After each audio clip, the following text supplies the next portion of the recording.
Dagdag perwisyo sa mga commuter ang pagbuhos ng ulan sa ilang lugar sa Metro Manila ngayong umaga. May unang balita live si Bam Alegre. Bam?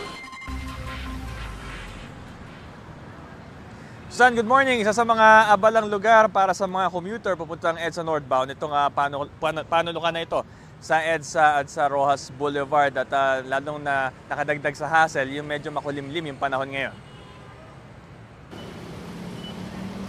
Nito magdamag, hindi halos tumila ang ulan sa Metro Manila katulad dito sa EDSA Corner Ross Boulevard sa Pasay City.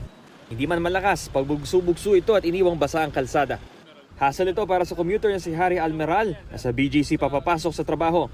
Dahil nagko-commute lang siya, kailangan niya magdala ng backup na damit sakali mabasa sa ulan. Gaano kahirap para sa iyo? Sobra po. Since yung jeep po sa punuan, bawal po yung pumasok ng basa. So magdadala po kami ng pamalit. Si Eric Bonafus naman sa Makati City pa kailangan bumiyahe para sa kanyang shift. Kapag masama ang panahon, matinding traffic daw ang nararanasan niya kaya kailangan niya maglaan ng allowance sa kanyang pagko-commute. Pag umuulan, ang hirap. Kailangan talaga agahan mo.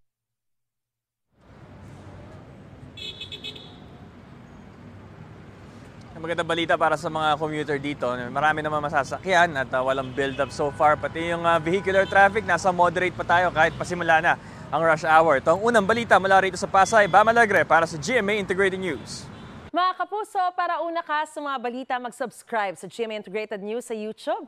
Sa mga kapuso abroad, subaybayan niyo po kami sa GMA Pinoy TV at sa www.gmanews.tv.